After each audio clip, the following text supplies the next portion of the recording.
কোটি কোটি টকা খৰচ কৰি নিৰ্মাণ কৰা ৰাজ্যৰ বহু চিকিৎসালয় এতিয়া কেনে অৱস্থাত আছে মুখ্যমন্ত্ৰী মহোদয় খবৰ ৰাখিছেনে আপুনি এইখন বোকাখাট সমষ্টিৰ ৰঙামাটিৰ এখন স্বাস্থ্য কেন্দ্ৰ প্ৰাথমিক স্বাস্থ্য কেন্দ্ৰ চাওকচোন আপুনি প্ৰায় 1.5 কোটিৰ অধিক টকাৰে নিৰ্মাণ কৰা হৈছিল এই স্বাস্থ্য কেন্দ্ৰটো ৰাজকোষৰ কোটি কোটি টকা ধনেৰে নিৰ্মাণ কৰা স্বাস্থ্য কেন্দ্ৰটো এতিয়া হাবি জংঘলৰ মাজত আৰু হাবি জংঘলৰ আৱৰি এক প্ৰকাৰ এইটো ভূত বাংলাত পৰিণত হোৱাৰ লগতে জহিকহি নষ্ট হৈ গৈছে বহুতো সা সামগ্ৰী গুৰুত্বপূৰ্ণ সা সামগ্ৰী নষ্ট হৈ গৈছে ফুল স্ক্ৰিনত আমি দেখুৱাইছো সমগ্ৰ দৃশ্য আমাৰ বোকাখাটৰ সাংবাদিক উত্তম শৰ্মাই সৰজমিন তদন্ত কৰিছিল এইখন চিকিৎসালয়ত গৈ মুকলিৰ পূৰ্বে ভূত বাংলাত পৰিণত হোৱা ৰঙামাটি প্ৰাথমিক স্বাস্থ্য কেন্দ্ৰত উপস্থিত হৈছিলগৈ আমাৰ সাংবাদিক উত্তম শৰ্মা চাওক ৰোগী শুৱা বিছনাকেইখনো বেচিজিল হৈ আছে নিশা হলে গৰু ছাগলীৰ আশ্ৰয়স্থল হয় এইখন চিকিৎসালয় আৰু চিকিৎসা কেন্দ্ৰৰ মূল প্ৰৱেশদ্বাৰত উলমি আছে এটা প্ৰকাণ্ড তলা জংঘলে আগুৰি ধৰিছে চিকিৎসা কেন্দ্ৰটিৰ চৌপাশ মুখ্যমন্ত্ৰী মহোদয় চাওক আপুনি কয় নহয় চিকিৎসাৰ বাবে 5 লাখ দিছো মেডিচিন বিনামূলীয়াকৈ দিছো সাধাৰণ জনতাই বহু মেডিচিন বিনামূলীয়াকৈ লাভ নকৰেই বাৰু আপোনাৰ উন্নয়নে চৌচুৱাই যোৱা স্বাস্থ্য খণ্ডৰ অন্তৰ্গত এইখন 1.5 কোটি টকীয়া প্ৰাথমিক চিকিৎসা কেন্দ্ৰৰ দুৰৱস্থা আপুনি আকৌ এবাৰ চাই লওক ভালদৰে আমি দেখুৱাই কৰ্তব্য আমি দেখুৱাইছো নিৰ্বাচনৰ সময় নহয় যদিহে যোৰহাট দেৰগাঁও শিৱসাগৰ ডিব্ৰুগড় এইবোৰ ঠাইলৈ আপুনি যদি যায় তেতিয়াহ'লে 37 নং ৰাষ্ট্ৰীয় ঘাইপথৰ কাষতে থকা এই স্বাস্থ্য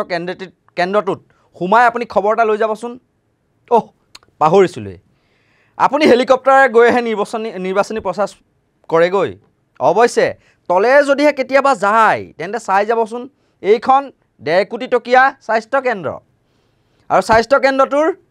মুকলিৰ ক্ষেত্ৰত চৰকাৰৰ স্বাস্থ্য বিভাগে কি ৰহস্যজনক কাৰণত এতিয়ালৈকে সদিচ্ছা প্ৰকাশ কৰা নাই তাক লৈ এতিয়া ক্ষোভ উজাৰিছে ৰঙামাটিবাসীয়ে 2021 চনৰ বিধানসভা নিৰ্বাচনৰ পূৰ্বে স্থাপন কৰা এই স্বাস্থ্য কেন্দ্ৰটো এক প্ৰকাৰ নিৰ্বাচনী চমকহে আছিল নেকি বুলি চৰকাৰলৈ প্ৰশ্ন স্থানীয় অঞ্চলবাসীৰ যে এইখন চৰকাৰে যে ৰঙামাটিবাসীৰ কাৰণে এখন প্ৰাথমিক স্বাস্থ্য কেন্দ্ৰ ইয়াত দিলে কিন্তু এই স্বাস্থ্য কেন্দ্ৰটো দিয়াৰ পিছত না আজি ইয়াত ৰক্ষণাবেক্ষণ আছে না আজিলৈকে এইখন খুলিলে এইখন ভূত বংলালৈ পৰিণত হ'ল আৰু চিয়ালফাট দিলে ইয়াৰ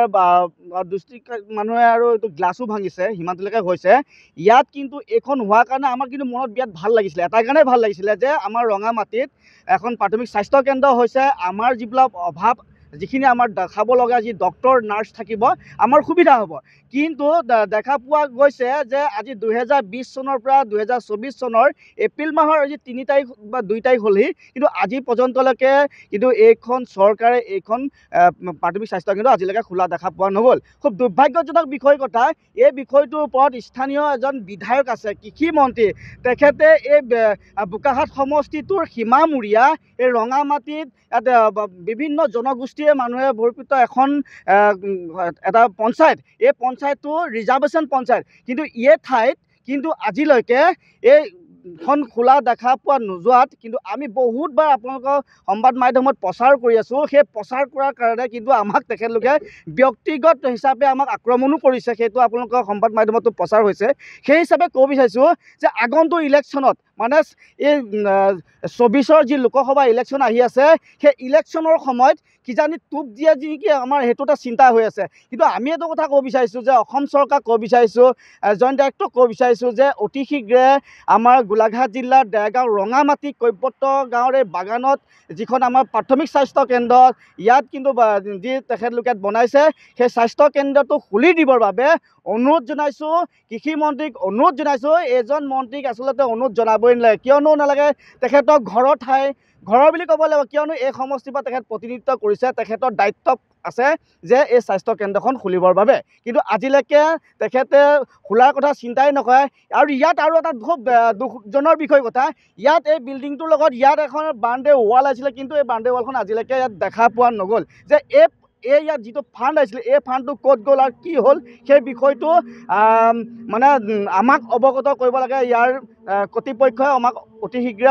অৱগত কৰিব লাগে। আমি সৌভাগ্যক্ৰমে ভূমি অধিগ্ৰহণ কৰি আমি চিকিৎসালয়খন কিন্তু ইয়াত পাইছিলোঁ, কিন্তু আজি পৰ্যন্ত উন্মোচন নহ'ল। ইয়াৰ বাবে বৰমূৰীয়াসকলেই দায়ী বুলি আমি অনুভৱ কৰোঁ। আৰু ইতিমধ্যে এই সংক্ৰান্তত আমি বিধায়ক মহোদয় তথা জিলা আয়ুক্তকো আমি অৱগত কৰাৰ পিছতো কোনো সুফল পোৱা নগ'ল। প্ৰায় 1.5 কোটি টকাৰ হ'ব, প্ৰায় 1.5 কোটি টকাৰে ধাৰ্য কৰা এই চিকিৎসালয়খন আজি পৰ্যন্ত উন্মোচন নহ'ল। ইয়াৰ বাউণ্ডেৰীৰ কোনো সীমাবদ্ধতা দেখা নগ'ল। দ্বিতীয়তে আমাৰ যি MBBS এজন চিকিৎসকৰ আমাৰ নিতান্ত প্ৰয়োজন আছিলে, সেইটোও আজি পৰ্যন্ত দিয়া নহ'ল। প্ৰায়োগিক ক্ষেত্ৰত আমাৰ দেখিবলৈ পোৱা যায় স্থানীয় বৰমূৰীয়াসকলে ইয়াৰ বাবে জগৰীয়া, আৰু তেখেতসকলে আমাক চাহ বাগিচা অঞ্চলৰ ৰাইজক বিভ্ৰান্ত কৰি বিমুখে পৰিচালিত কৰা বুলি আমি অনুভৱ কৰিছোঁ। মুখ্যমন্ত্ৰী মহোদয়, ভাষণৰ ফুলজাৰিত কংগ্ৰেছৰ দিনত 7খন মেডিকেল কলেজৰ পৰা আপোনালোকৰ দিনত 20খনৰো অধিক মেডিকেল কলেজ নিৰ্মাণ কৰা বুলি দাম্ভিকতাৰে ক'লেই নহ'ব। যদিহে চিকিৎসালয়ৰ নামত এনেদৰেই ঘৰকেইটা সাজি পেলাই থোৱা হয়, হাবি জংঘলে যদি আৱৰি যায়, কেৱল চমক সৃষ্টি কৰিবলৈ চিকিৎসা মহাবিদ্যালয়ৰ নামত অট্টালিকাকেইটা নিৰ্মাণ কৰে, তাত যদি চিকিৎসক, চিকিৎসা কৰ্মী, নাৰ্ছ নাথাকে, আপোনাৰ ৰাজ্যৰ চৰকাৰী চিকিৎসালয় কেইখনে যদি বিনামূলীয়াকৈ যদি ৰোগীৰ পৰ্যাপ্ত যিসমূহ ঔষধ সেয়া যদি যোগান ধৰিব নোৱাৰে, তেন্তে স্বাস্থ্যখণ্ডৰ উন্নতি আপোনাৰ ফটা লেকচাৰতে সীমাবদ্ধ নাথাকিবনে? তাৰ পাছতো আপুনি নিৰ্বাচনী অধিসূচনা জাৰি হোৱাৰ পাছতো আকৌ মেডিকেল কলেজ নতুনকৈ বনাম বুলি মাজুলীত প্ৰতিশ্ৰুতি দি আহিল।